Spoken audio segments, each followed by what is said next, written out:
He's a general contractor in Savannah. He's been married for 38 years. He's a father of 3 children and has 3 grandchildren. He's also U.S. Navy vet, Vietnam era. Yay, thank you for your service, sir. Thank you for your service. Yeah. He is a member of the 13 Colony Patriots and the Savannah Tea Party. He's active in his church, the Gideon Ministry, and the Christian Motorcycles Association. The purpose of the Sons of Liberty Motorcycle Club is to bring together like-minded individuals to promote freedom for all individuals through the use of motorcycles and motorcycle-related activities. Let's give it up for Don Hodges. Thanks. Thanks. What a great group, man. I tell you what, when I look at it, I've seen Patriots everywhere. I want to share this with you. Sons of Liberty are a little bit more involved than ABATE. We're involved in every aspect of government. We're involved on the local level as well as the national level.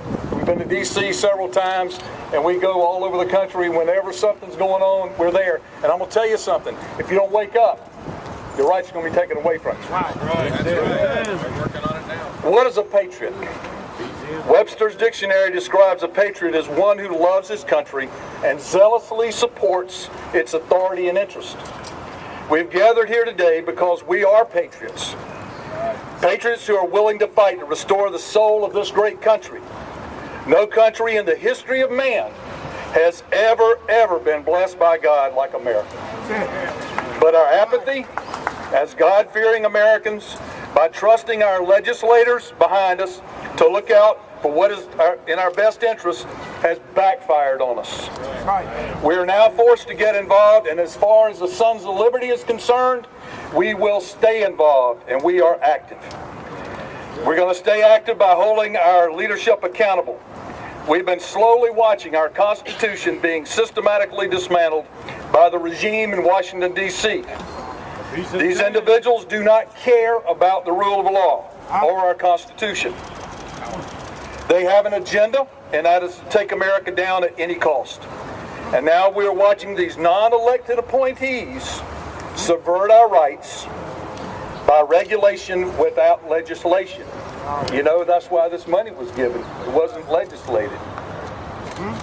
We are tired of watching our government sell our country out by making us a debtor nation, by thinking we're obligated to help other nations out of poverty at the expense of the American taxpayer. We are tired of watching our taxpayers' money be wasted on people too lazy to work. We are tired of the American taxpayer being burdened with idiotic programs like this one that will not work, and yet they continue to fund these programs. And that's why we're here today. We're tired of the federal and state governments thinking they can single out the motorcycle community by saying they want to do bike safety checks. And I was in that check on I-95 in Savannah, and it was a waste of time and taxpayers' money. They want to make sure the bike is safe to operate. And like others have said, the majority of the biking fatalities and accidents are caused from other drivers. Very rarely are bike accidents caused from mechanical failure. We see this as a direct violation of our constitutional rights to be able to move freely as citizens. A motorcycle is like a private passenger vehicle and can't be stopped without due cause. We're here today because our Constitution allows us to petition our government and to protest when we see our rights being violated. We are here to ask the Georgia state legislators to put this state first in every decision they make. We demand that all of the so-called motorcycle checks cease immediately.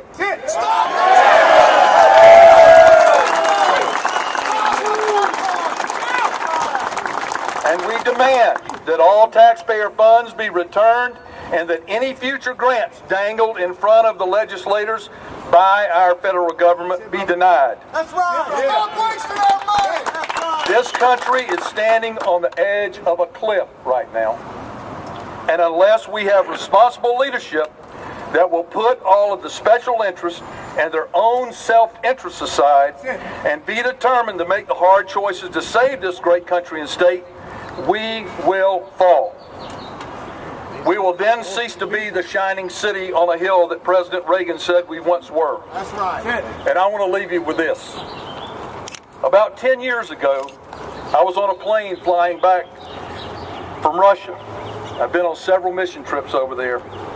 And there was a beautiful young Russian woman seated behind me on the flight back that I'd been talking to. When we finally got close to Boston, I told her if she would look to her right, she could see America. She leaned forward and whispered in my ear, America was only a dream. Wow. The question is this: are you willing to stand up for that dream? Are you willing to be a true patriot? The choice is yours. Join us, the Sons of Liberty. That's right.